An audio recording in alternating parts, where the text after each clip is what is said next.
Organized money. We are speaking, I think about 3 hours ago, 4 hours ago, Donald Trump was inaugurated as the 47th president of the United States. And so there's a sort of air of melancholy here within what we're thinking about. But we wanted to do a show to kick off our second season, which really just means it's 2025 now. We wanted to do a show looking back before we look forward into the challenges of the Trump era and to what they're going to do on these core issues of corporate power.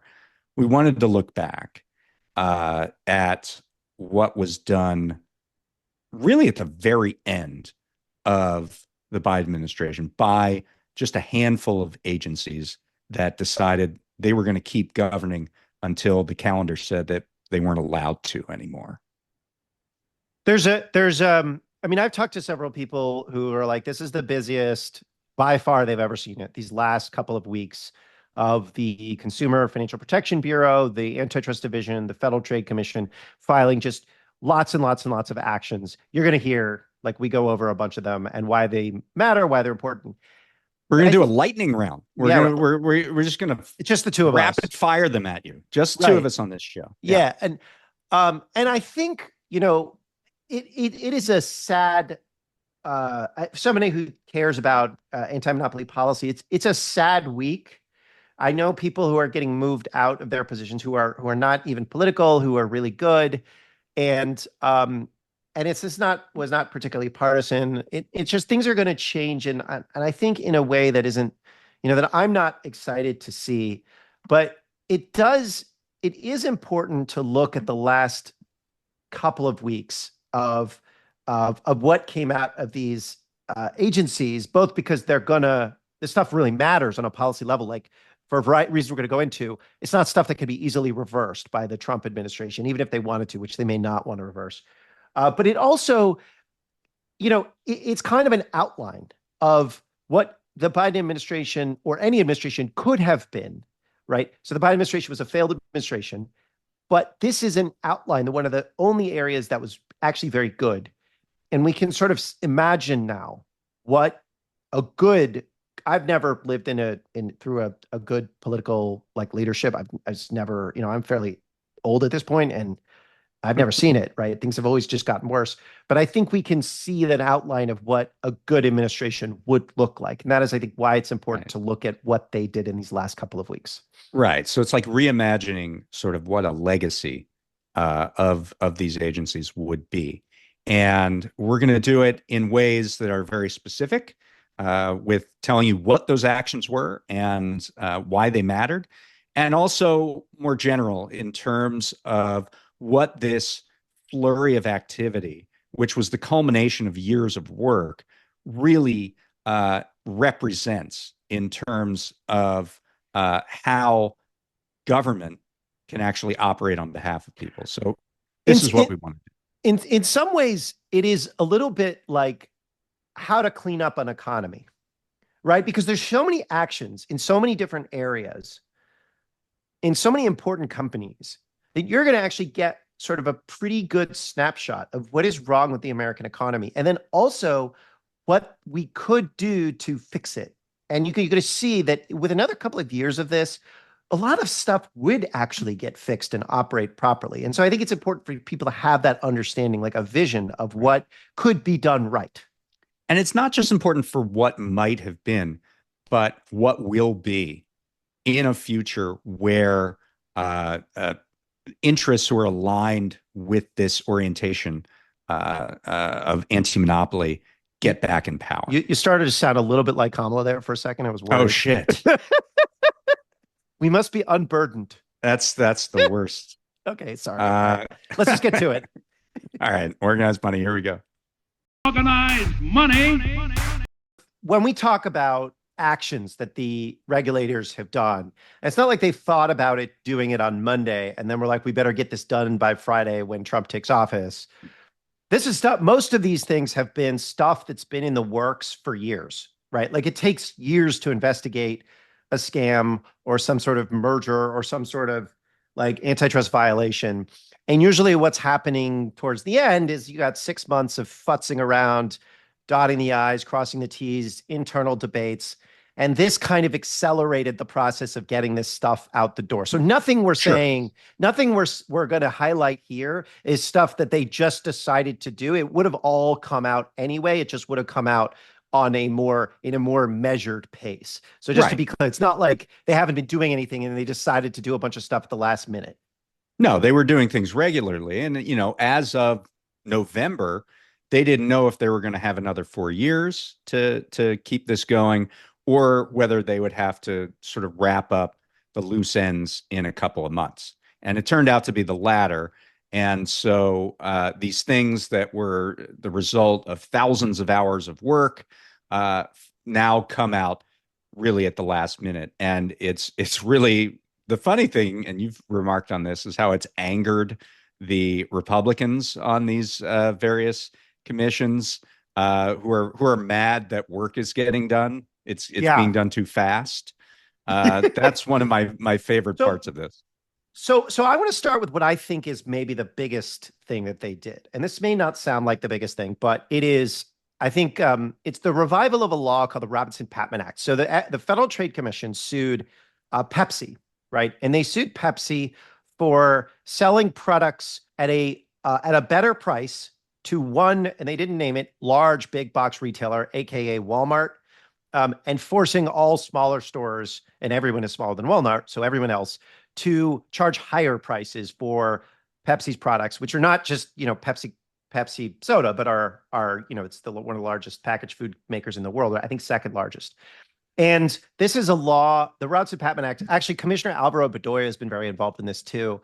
This is a law that prohibits price discrimination. And price discrimination, this law has not really been enforced for about 40 years. And it's the reason that chain stores have rolled up much of the economy. And so this is the second action that they've taken in the last couple of months. The first was against a liquor distributor named Southern Glacier. This one is the big one. It's against Pepsi and you know, effectively Walmart. And it's saying you can no longer screw smaller stores, Pepsi, and, you know, kind of all consumer packaged good makers. And it is potentially, you know, the biggest one that the FTC will file, the revival of this law.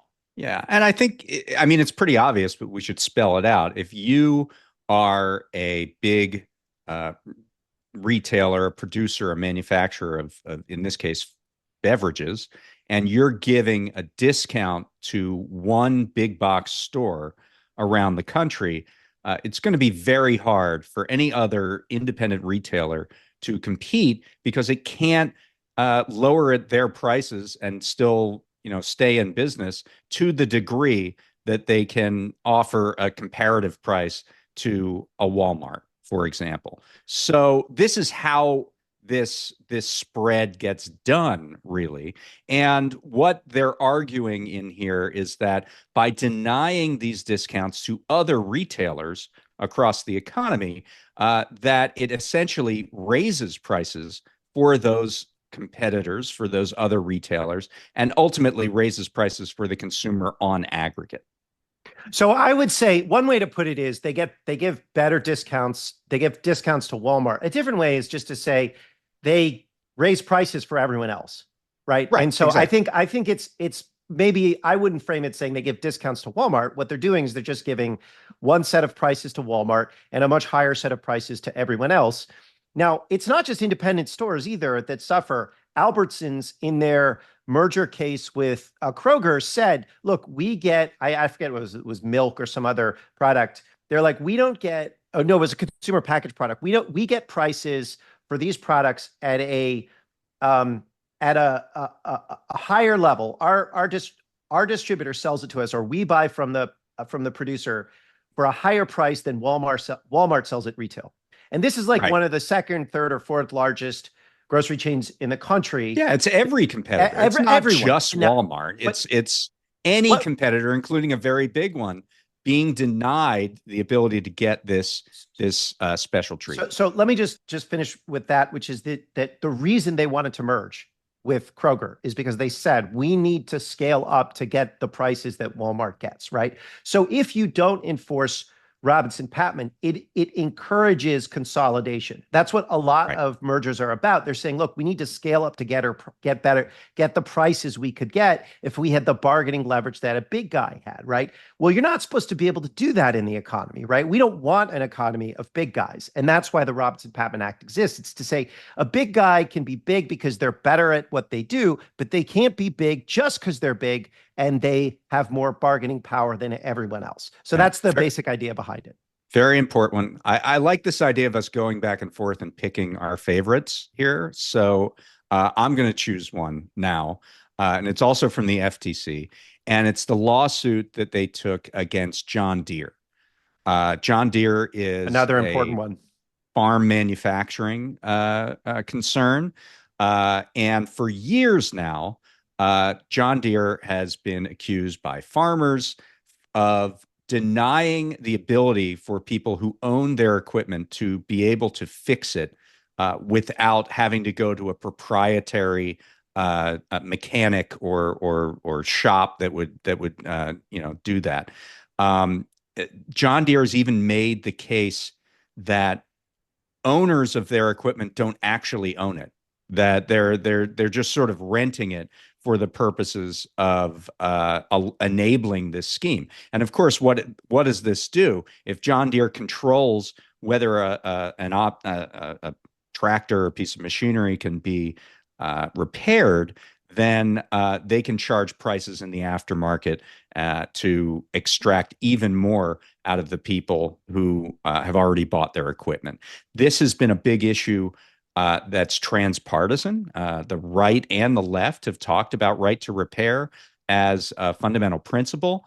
Early on in in Lena Khan's FTC, she got a 5-0 order where everybody from the Democrats and Republicans on the commission agreed, saying that we are going to take these cases seriously and we're going to enforce the law against companies that deny the ability for individuals who own this equipment to repair it themselves. And the way that this is done is that there are, internal computer machinery that essentially shuts down and makes it impossible, in the case of John Deere, for a tractor to be repaired individually. And you have to unlock that at, some sort of, or a, authorized mechanic in order to get the thing repaired.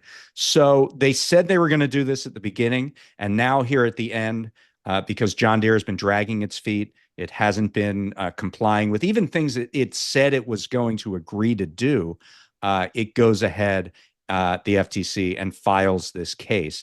And I think it's really important because it has applications well beyond John Deere, obviously, electronic equipment, computer equipment, all over the economy.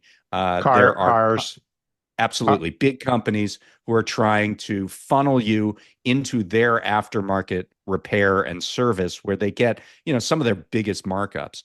And it's an important gesture to people all over the economy, on the left and on the right, that the government has their back. What did you think about that? Yeah, I mean, John Deere made $6 billion through it forcing farmers to, bring them their equipment. And that's a lot of money. I think it's their largest revenue source. So they're investing money into making it harder to repair equipment and to making their stuff worse instead of making it better. That's kind of a bad incentive.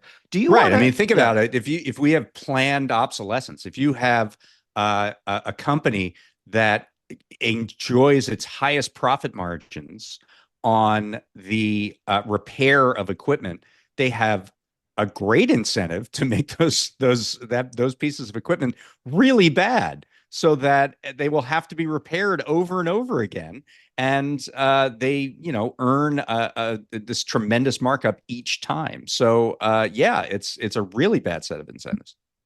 So okay, there's a lot of stuff to get through. So I think those two are really important. So we spent some time on them. But Dave, do you want to just maybe we each pick one and do a 15-second, 20-second on it, or Yeah, pick we'll multiples? go quicker. All We'll go right. quicker. right. But I'll start right at the beginning. Federal Trade Commission sued a company called Graystar over junk fees in rental markets. This is something I wrote about years ago, where rental markets add a whole bunch of mandatory fees that they don't put in writing at the beginning of the rental of the property, but they come in later. There are things like trash valet fees, where they will take your trash 10 feet to the garbage chute, but you're going to pay for that whether we take it or not every month. That's one example of about 50, and they sued one of the biggest landlords in America, Graystar, for imposing these junk fees. I think they have 800,000 apartments or 800,000 units.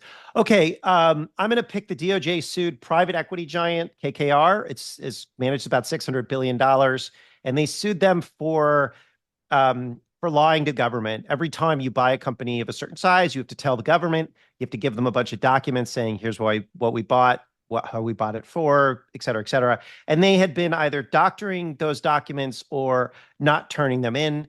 So they sued KKR for essentially lying, and KKR then countersued. It's really ugly and kind of hilarious. And KKR is kind of like the OG private equity firm founded in 1976, and they are just deeply offended that anybody might look at them for lying and cast untoward suspicions upon their honor. How dare you, sir? How dare you? All right. Now you. Yeah, the basic building block of merger law in the United States is that if you conduct a merger and it's above a certain dollar threshold, you tell the antitrust agencies about it, and that's what they weren't doing. One I'm going to pick that's kind of personal. It's the Consumer Financial Protection Bureau. They sued Capital One, and they sued it over something very specific, and it's an account that I have. Oh, I had it too. I have. They scammed me. Yeah. So it's called 360, Capital One 360 Savings, right? And all of a sudden, out of nowhere, they created a new account called Performance Savings. And what they didn't really say, it was very shady and kind of vague, is that you were only going to get the interest bearing benefits of the account from the performance one and not from the one that you already had. So you had to shift all your money that was in this account to the performance account in order to get any return on it. And if you just kept your money where it was earning 5% or whatever the number was, it would be earning nothing. And so $2 billion is what the Consumer Financial Protection Bureau estimated was essentially stolen by Capital One based on this bait and switch, and apparently stolen from both you and I. Yes, that's right. Okay, no, I'm gonna pick two because they're similar. The CFPB sued Experian for refusing to give consumers a way to correct errors in credit reports. So you complain, they don't let you, they route you to no one or whatever, and now you have an error on your credit report. You can't get fixed. They also sanctioned Equifax for failing to properly investigate errors on credit reports. And this is a quote: "We are ordering the company to fix these failures and pay $15 million to the CFPB's Victims Relief Fund." So two credit reporting agencies. Yeah. And sort of related to that, and this was one that was so big that Kamala Harris even found out about it. They finalized this rule, CFPB did, to ban the inclusion of medical bills on credit reports. And that's important for a number of reasons. The biggest being that there are mounds of errors on medical debt when it's put onto a credit report, and it dings people for absolutely no reason, often for things they don't owe or have already paid. And this one is very big. There's a whole kind of cottage industry. Sometimes it's called revenue cycle management, that's around billing in these various healthcare transactions, and they're pissed off about it. It's already been challenged in court. That's one we're going to hear about for the next little while here, but really important, banning medical debt from credit reports. So I'm going to lump in a couple of others. The FTC settled with a number of data brokers for selling sensitive location data. They also finalized a rule prohibiting third-party targeted advertising to children. So this is a way of cleaning up the internet. People don't really understand this because most of the privacy groups don't know anything about how advertising works. But the FTC has been slowly but surely telling data brokers that they cannot sell sensitive location data, like where you go to church, where you go to, whatever doctor, whatever, all that stuff. They can't sell that anymore. And they've had, probably, I don't know, 5 to 10 settlements. So they did 2 more. And there was one against GM, right? Yeah, there was one against not sell the data that you give when you're driving a vehicle. Yeah, you can't. GM has been lying to their customers, and so they're selling their data to your insurance company without telling them. So they have prohibited General Motors from selling driving data to your consumer reporting agency or your insurance company. GM can't do that for another 5 years. So there's a number of stuff, like a lot of data stuff that's going on. So there we go. Right. I got the 3. Okay. Say hello to my little friend. Exactly. Right. Or do you vouchsafer? Yes. Yeah. Yes, Godfather, I do. This one was, I think, really important because there was this ongoing case between the FTC and a private equity firm called Welsh Carson, Anderson and Stowe, which much like KKR, is a venerable kind of, to the extent that private equity firms are venerable, is a venerable firm that really founded this whole idea of private equity getting involved in healthcare. They were some of the pioneers of this. And one of the things they did was essentially take over anesthesia markets through this acquisition they did called U.S. Anesthesia Partners. And what they did is engaged in what we call a roll-up, where they took U.S. Anesthesia Partners and had it buy little bits and pieces of the anesthesia market, different practices all over the country, but located particularly in Texas, where they would essentially win a monopoly through these small acquisitions that were under kind of the threshold for reporting. But once they got to a critical mass and purchased all these companies, they could jack up the prices.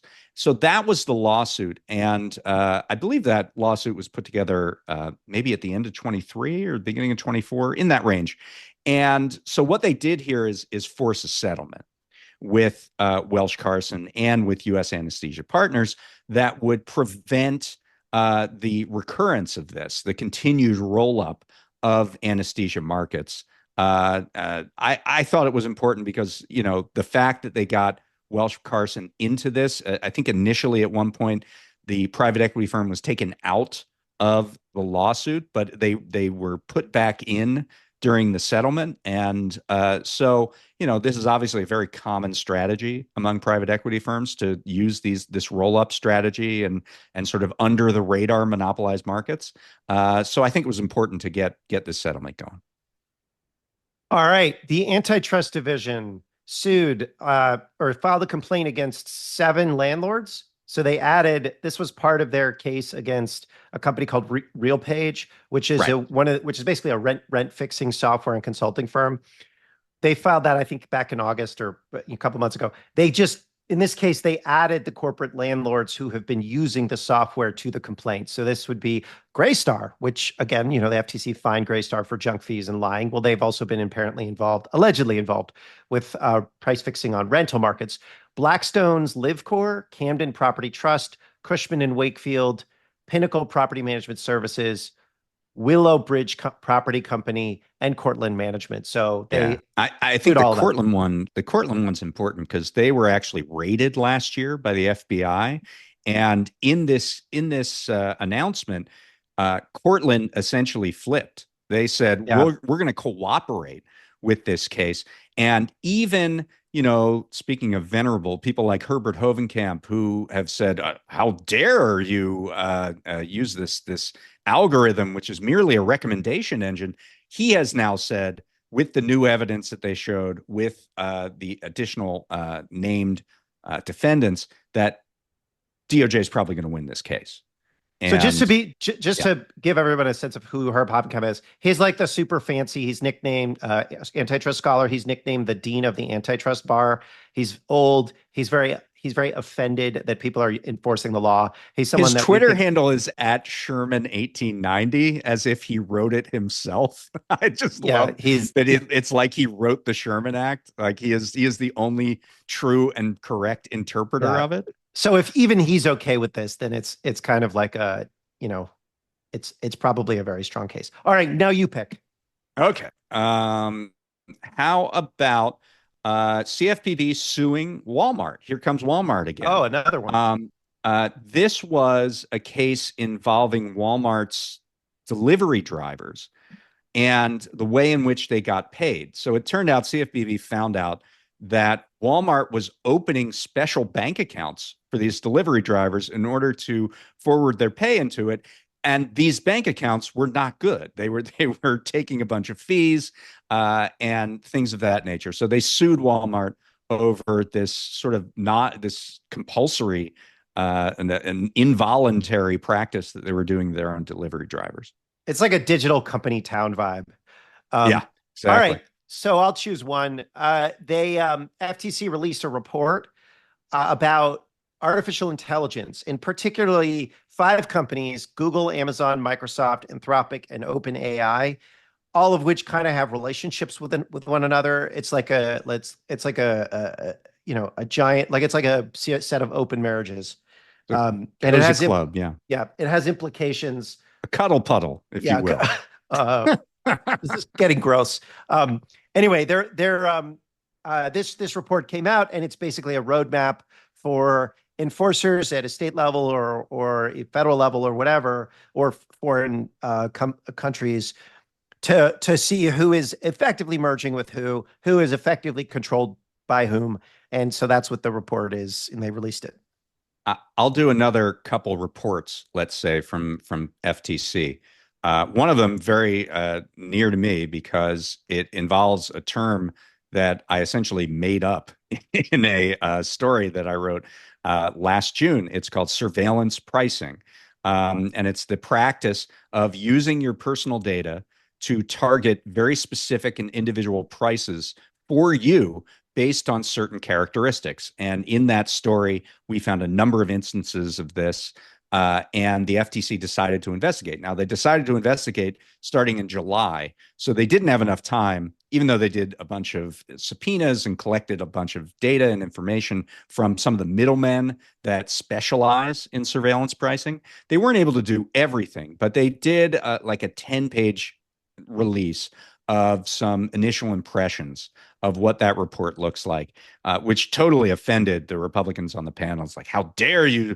You undercooked this. You sent this out medium rare. How dare you? But it puts pressure on Andrew Ferguson and Melissa Holyoke, who both voted to move. Those are the forward. Republicans, just to be clear. Those are the Republicans on the FTC. They voted to move forward with this surveillance pricing study. They just didn't vote to put out some preliminary thoughts on it. But it does, I think, put pressure on them to do a more fulsome study and put it out. And we'll see if they do that. But it was, the report, such that it is, the preliminary study does show a number of ways in which we are being priced very individually. The one that was, I thought, most interesting was they found that if you were, found through your social graph to be pregnant, you would have baby thermometers put to the top of search rankings and the top of various lists in terms of and put at a higher price for your purchase. So that was an example that I thought was interesting. But I'm really excited that this surveillance pricing study came out, at least the preliminary findings of it, and I look forward to more. They also released a report on PBMs. Yes, that was the other one I was going to say. Yeah. You want to go run with it? So yeah, I mean, the PBM report, first of all, the prelude to the PBM report, probably more interesting than the report itself, although the report is very, very interesting.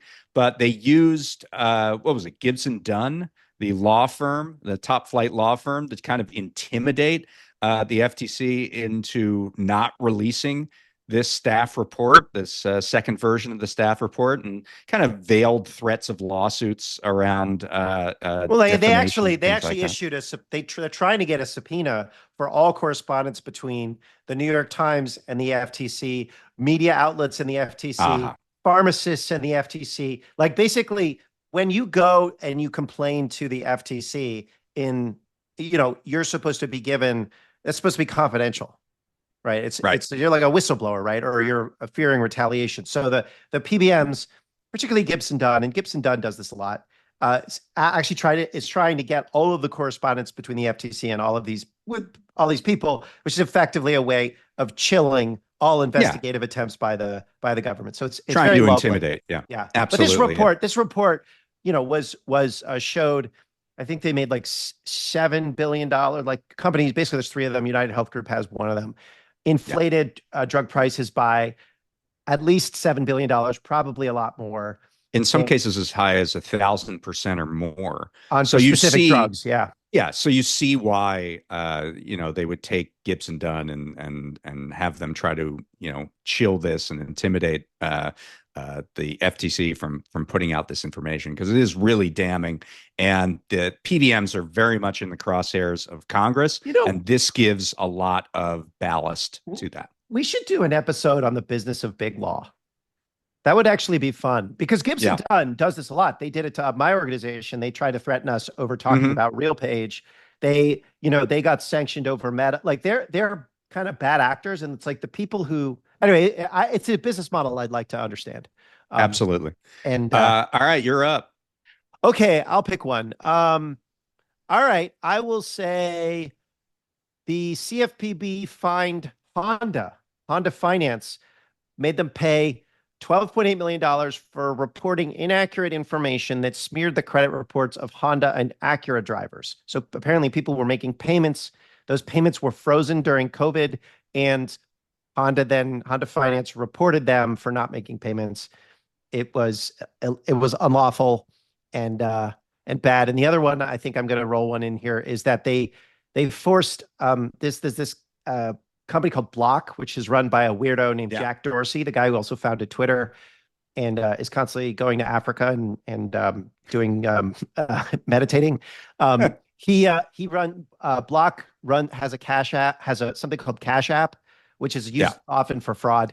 And he was fined, I think, $175 million for allowing and fostering fraud on the platform, and then refusing to give customer service to affected customers. I guess they were too busy meditating or something. So those are two.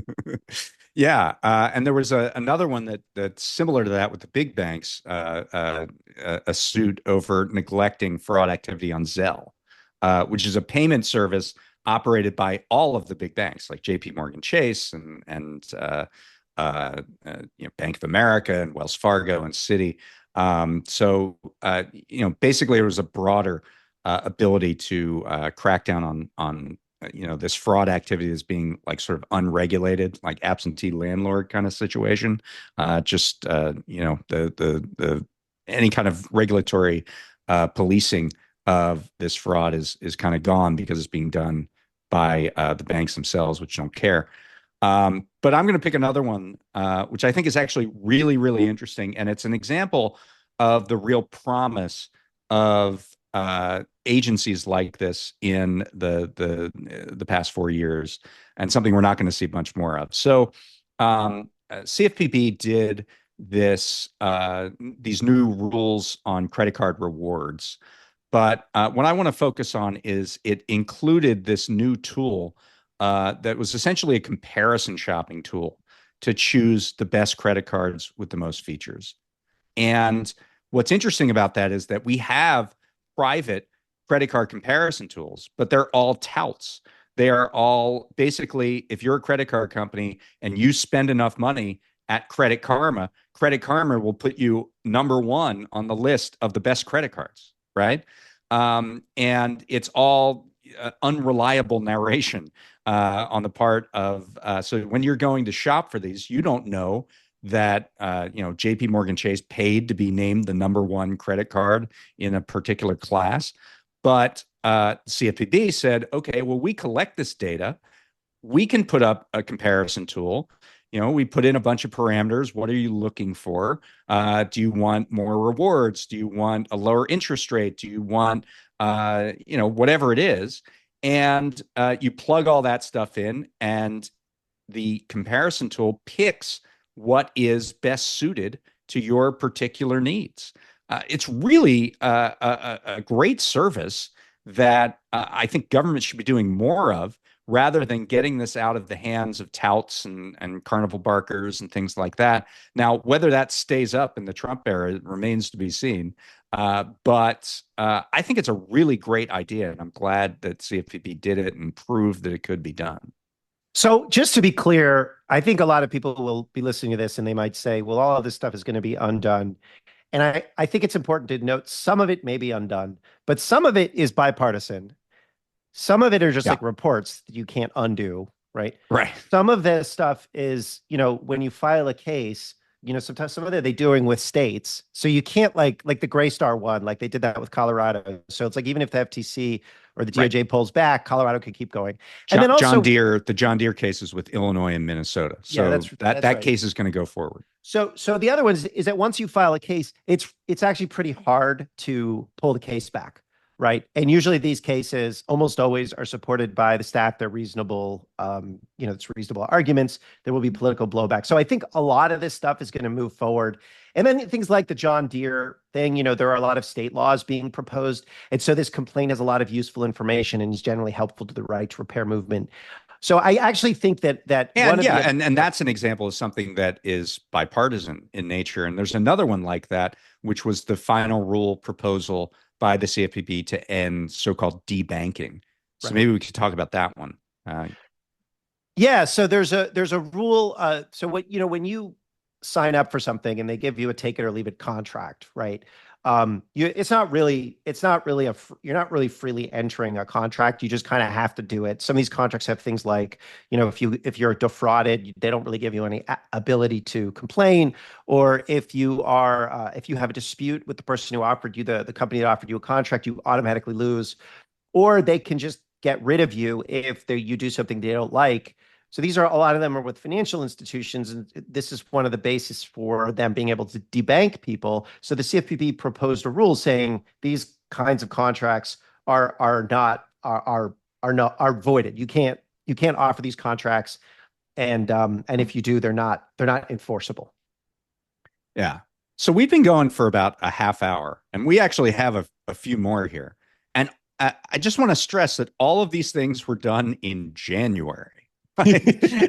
and January isn't a full month yet, right? It's like this was done in 3 weeks. This is 3 weeks of output at 3 agencies, essentially: the CFPB, the Antitrust Division of the Justice Department, and the FTC.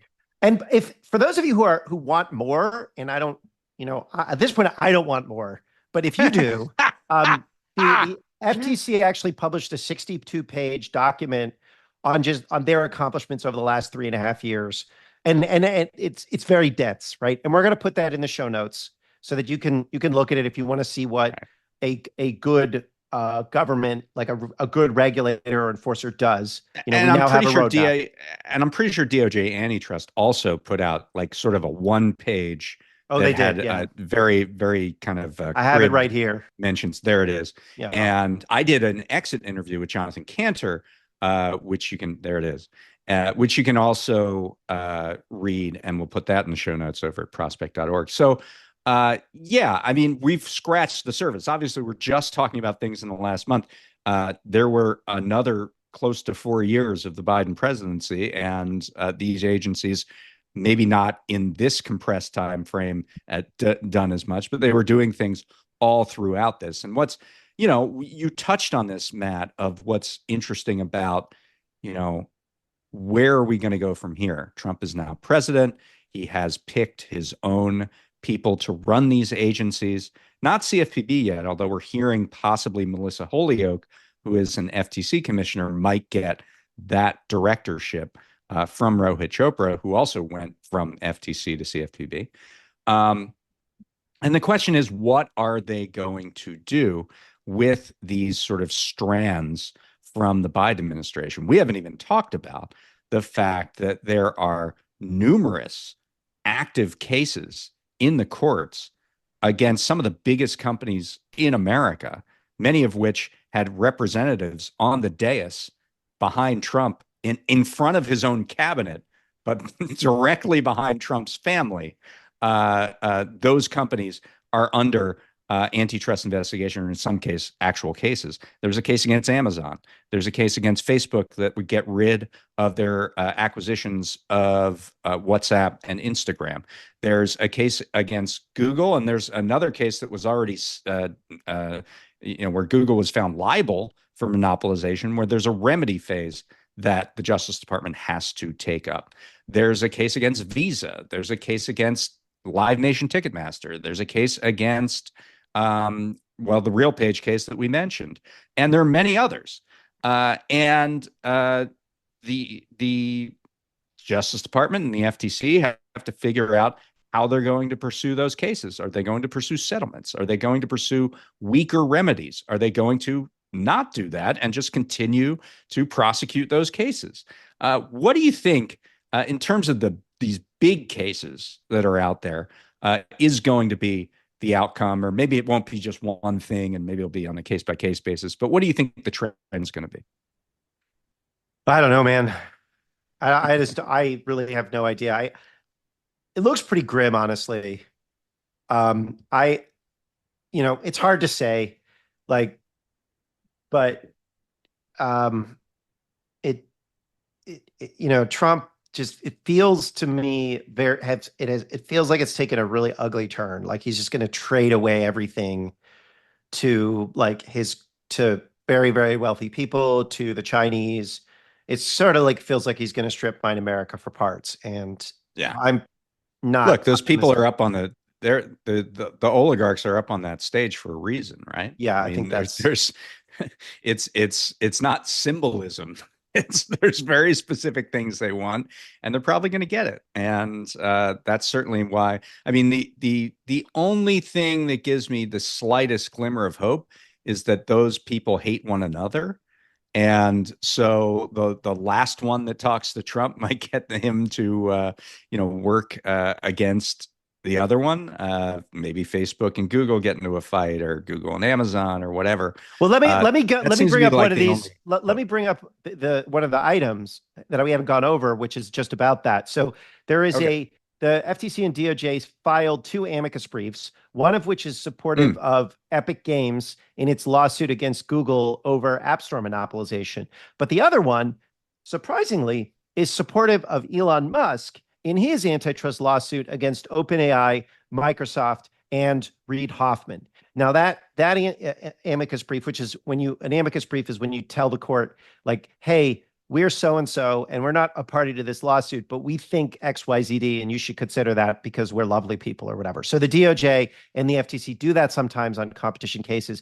There is an antitrust case between Elon Musk and OpenAI and Microsoft over a number of things, including having board members that are on multiple competing companies, which you're not supposed to do, and also engaging in certain illicit activities. So DOJ and FTC filed and said, hey, we agree with Elon Musk that OpenAI, Microsoft, and Reid Hoffman are engaged in this form of anti-competitive conduct. So that might be something that kind of keeps going. Yeah. So, I mean, given your despair here about the next 4 years, why do you think it was important for us to do what we just did, which is list this spree of last-minute advances on behalf of the American people? I mean, how do you see that? Well, I think that a number of reasons. First of all, a lot of them are going to be in the courts, right? A lot of them are going to matter anyway. You can't shut it all down. Whereas it feels ugly. I'm not totally discounting the idea that Donald Trump will sell everything out to big tech. Maybe he won't. Who knows? He might say, I want to keep these suits going, so I have leverage over them. Who knows? Right. I'm not. He settled the war in Israel. That's a very good thing that he did that. Who knows what? So I'm not one of these people who's like, it's going to be terrible. inherently. I'm just like over the last couple of weeks, what I've watched is just not necessarily good. But also, I think more fundamentally, the Biden administration was largely a failure, from my perspective. And the reason is because 95% of the Biden administration people did fuck all. But you did have like 5% of the people who actually read their statutes, their authorizing statutes, knew what they were doing, knew what they believed in, and executed, and were not afraid of business. They were not afraid of wielding power. And I think it's important for all Americans to learn what that looks like. And this is what that looks like. And I think Right. one thing we can see here is that if you have, the FTC, DOJ, and CFPB comprise about, I think, like 0.1% of the federal government budget, maybe less, right? It's just like, Right. it's like less than $1 billion in a $5 trillion budget, or $4 trillion, whatever. And yet they did an enormous amount. And the rest of the people running the administration didn't do anything, right? Imagine if you had people like this, right? But more of them and spread in more places. It would have been a very different, I think, governing capacity. It would have been a very, very different political environment. And I think next time there is the capacity to govern, there will be more people like this. And so this is kind of an outline of what government governing could be like going forward. This is what the New Deal was like. Yeah, I think that's right. And I think one good example that we should maybe shout out here that shows what that power could look like is the sort of evolution of the Department of Transportation, right? So this is not necessarily ideological. It's about actually embracing governing. And Pete Buttigieg, when he came in, I think it's fair to say was not really embracing this sort of activist style of governance. But over his 4-year term, he got much more comfortable with it and realized that if these things, for example, the year 2022 and all the flight delays, all of these things happening under his watch was taking a toll on him. It was exacting a price, and he needed to fight back, and he did, all the way to the end, so that, as these last minute things were being done at these other agencies, the Department of Transportation sued Southwest Airlines and Frontier Airlines for chronically delayed flights. And that was not a one-off. And he did that multiple times over the course of his last 2 years in office. And I think there was some learning there on the part of that department, which was historically kind of seen as in bed with the airlines, to say, okay, we need to deliver on these promises that we made to the American people. And, we have the power and ability to govern here. And we did it. And so I think the evolution that we saw at DOT is something that could also be seen across many other facets of the federal government if Democrats get back in power. Yeah, that's basically basically where I am. Although I don't know. I mean, at this point, I'm no longer like a super partisan type. I'm just kind of like, I don't know if Democrats are going to do good or the Republicans are going to do bad or good or bad or whatever. Like, I just think Americans need to understand this stuff. Because it feels the future feels very foggy and weird. So I'm just going to be like, all right, here's what I think should happen. Right. But in a foggy future, we actually have something that's more recent than 100 years ago to look at and say, yes, this is a model. This is something that could help people if they only knew about it. Well, you also have like hundreds of people who worked on it, right? So one of the things that happened in 2021 when Lena Khan and Jonathan Cantor got in there and Rohit Chopra is that like there were 5 people who knew anything. And none of them had ever had real, experience kind of governing. And now you have a lot of people who have actually had the experience of putting rules through and finding companies and litigating. And so you're going to have there's a whole infrastructure of people who know what they're doing. And, the next time that there's an opportunity for them to take a role, they're not going to take a junior or a mid-level role. They're going to take more senior roles. So you should see more like Pete Buttigieg style people taking office, basically the normie Democratic policy person will look a lot more like Lena Khan than they will look like, I don't know. I don't even know who to name because they're all nameless drones, right? So it's like, but yeah, I mean, I think that's a really important point. And we saw this evolution happen, and it can also just even happen during these interregnum periods in the minority. I mean, one of the most powerful examples of this is when Rohit Chopra was at the Federal Trade Commission. He was a Trump appointee because he was a minority member, he was a minority commissioner on the FTC during the first Trump term. And he really revolutionized what you can do from that kind of a position. And one of his staffers there in 2018 was Lena Khan. And she got a taste of that. And then she graduated on and did all the things that we're talking about here. So it's not just in the periods of holding power that you can have this experience. Although obviously there's much more that you can do very directly in those moments.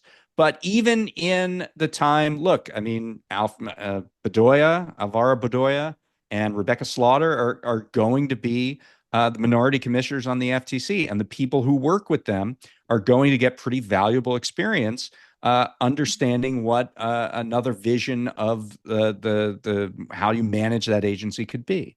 And so this kind of learning process continues even in the wilderness. It continues and moves forward. Yeah, that's right.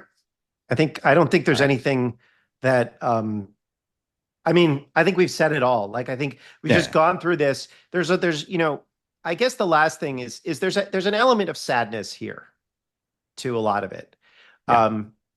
Which is like, look, my view is that if Kamala Harris had won, I think she would have fired Lena Khan. I think she would have gotten rid of all of these people anyway. And so I don't think that this would have happened. Like, I don't think that there would have been some paradise if Kamala Harris had won. But I think we can see, as we described all of these parts of, all of these cases, we're describing all of the parts of industry that are corrupted. And we are also describing how they're getting fixed. And if you saw this kind of thing continue for, a few more years, I think you would have seen a very different economy emerge. And it's just kind of a shame that we're not going to get much more of this, at least not for some period of time. So in a sense, it's like we're sad to report that there was this flurry of activity because there shouldn't have been. This should have been the normal course of how agencies with the mission to protect people proceeds, but it's not.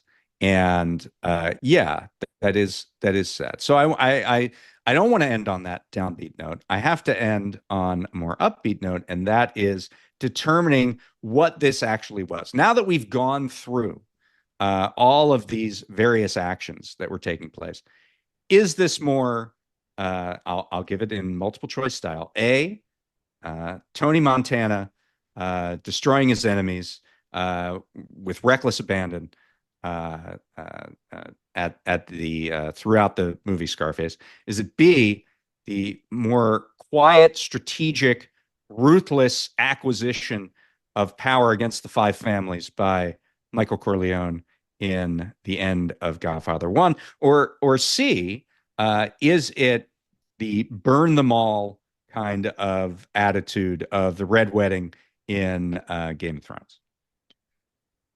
Well, I don't know. All of them are gangster-like, and these are kind of the opposite of gangster-like. Right. And I think the reason I didn't go for the... So maybe it's like the building scene in an 80s movie like Summer Rental or something like that, where they're getting together to do the big regatta, and they're going to beat the team of the snobs at their own game, and they're going to win and have a happy ending at the end. And maybe it's more in that mold.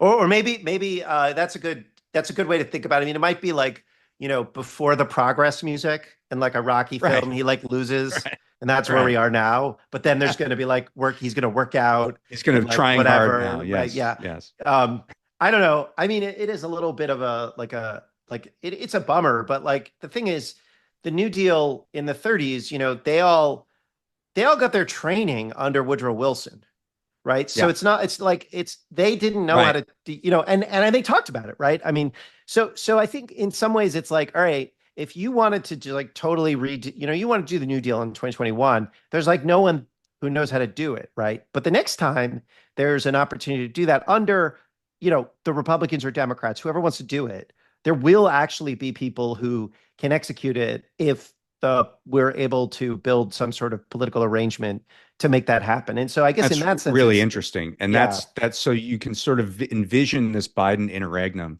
as this time of yeah. building that institutional knowledge. Yeah, just to give you a sense, like Louis Brandeis was appointed to the Supreme Court in 1916 by Woodrow Wilson, and then he was kind of the godfather of the New Deal. And he actually wrote Other People's Money, The Bankers and How They Use It, which Mhm. was a book about financial regulation and monopolization and various other things. I think that Mhm. came out, it was in the pages of The Atlantic, and then it came out in a book in 1913 or 14. He re-released it in 1933, right, Mm. for the New Deal. So it's like, it's not, these ideas are, I think there's like a fairly reasonable chance that we have a kind of 1920s, late 1920s blow off. I mean, this crypto stuff is, reminds me Mhm. a lot of that kind of Yep. that weird speculative fervor. So we are going to need to have, the fortunate thing is we do know people who who um who kind of know how to sail, Right. and now we just need like to build the ship again, or It's some the sort of different, metaphor. yeah. Well, I mean, I'll give another tortured metaphor. It's like the difference between having a instruction manual for how to, I don't know, steer a battleship Right. and 10,000 hours of actual experience steering it, right? Yeah, that's right. And so now we have people with some of that put in some of that work, some of those hours, and they're not going to just have to read the instruction manual and go, where is that dial? Where is Well, that? and I guess the other thing is that like, there's been a lot of recriminations within the Democratic Party and also on the Republican side. And I'm really trying to keep this not partisan, right? Mhm. And it is because Duly noted. I am very disillusioned, honestly. Like I was a Democrat, I'm pretty disillusioned. So, but one of the things I think that's been missing in the discussions about where we are as a country is the voices of people who were in the Biden administration that did a good job.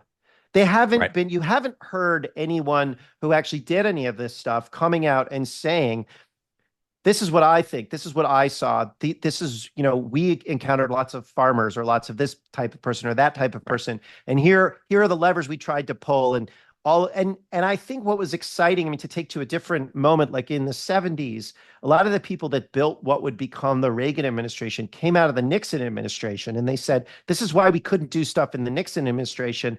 And in the 70s, they had those arguments. So I think there's an opportunity here for a lot of Yeah. people coming out of the administration to say, here's how to actually do stuff. I think that's going to influence the dialogue, the public discourse in a way that is surprising. So that's another thing that I think is kind of optimistic, although I'm disillusioned. So it's like, it is hard to say, oh, yay, right? I don't want to say that like right now because it does feel pretty Right. ugly, but there are a lot of reasons Absolutely. for optimism.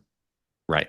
So, I mean, I think we're going to be a venue for people coming out of this administration who did do some of this work to unburden themselves, to explain what what they did and why they did it and why it was important to them. When I talked to Cantor, one of the things that he stressed to me was that antitrust is the people's law. And as an advocate for the people's law, as someone who asserted that in court, he always just felt his to say, client. technically, all law is the people's law. But Well, that is true, but whatever. I didn't make it up. You take that up Well, with him. I'll take it up with Jonathan. There you go. So that it was important to him to get out. It's like Black History Month. It's like, dude, it's all Black history, right? It's all history, right? Anyway, sorry, go on. It's not like just 1 month. Does that mean the other 11 months or Right. not? Whatever. Anyway, we'll keep going. Well, this is like nature's candy. They say raisins are nature's candy. Isn't nature's candy candy? Yeah. Sorry, Right. this is now the pedantic. We've now gone down into a spider hole of despair. But here's my point. So he said how important it was to get out into the country and talk to people who he was essentially representing in court. And they did this in a number of ways. They brought in small businessmen for listening sessions. They brought in farmers, but they also toured colleges and universities and law schools and talked to individuals. So it's not just that there's a bench of individuals who were at low-level positions in the government moving up into higher-level positions, but there is this generation of younger people, law students, who have been exposed to these ideas and who want to get in on the ground floor of them. And there's also this new connectivity between what was really a remote kind of set of laws and procedures and the public itself. And I think that can bridge and bring in people with real expertise potentially into a different government to say, yeah, I actually know this because I worked in pharmacies or I worked in agriculture and I actually know how we're being screwed and I can help with that. Yeah, and just those lawyers, it's like a lot of the do-gooders who used to want to do environmental law or civil rights law or various other, like legal aid are now like, oh, I want to do antitrust, right? Which is a big deal, right? To say I want to actually go where the money is. Anyway, I think we should kind of end it here because we've gone for a while. But I mean, we're likely to do an episode on TikTok and the what's going on because that's a huge monopoly story. And we'll do it with some very cool people who have thought a lot about the legal problems of telecommunications and communications infrastructure. And we have a lot more planned for this season. By planned, I mean sort of tentative conversations between me and Timothy. Like, it wouldn't be cool if we talked about this or that. But no, there's a lot of cool stuff going on, and we're very excited. So, let us know in the comments of organizedmoney.fm what you think we should and what we should be working on. What you'd like to hear from us, because like antitrust is the people's law, which it is. The head of the antitrust division told me that it is. We are the people's podcast. And so we want to hear from you. Like the people's CNBC. We are the people's CNBC. So we want to hear from you about how we're doing and what you'd like to see. Organized Money is a production of Rock Creek Sound. Executive producers Ellen Weiss and Ari Saperstein. Our senior producer is Benjamin Frisch, who also does our sound design, all the mixing, and our artwork. If you love this topic as much as we do and want to learn more, you can follow my Substack newsletter, Big, at thebignewsletter.com, and follow me on Twitter at Matthew Stoller. And you could definitely check out my magazine, The American Prospect. That's at prospect.org. And I'm on Twitter at DDayen, DDAYEN. We're a new podcast, and the best way to help us get discovered is to leave a 5-star review wherever you get our show. And tell your friends. I'm David Dayen. I'm Matt Stoller. See you next week.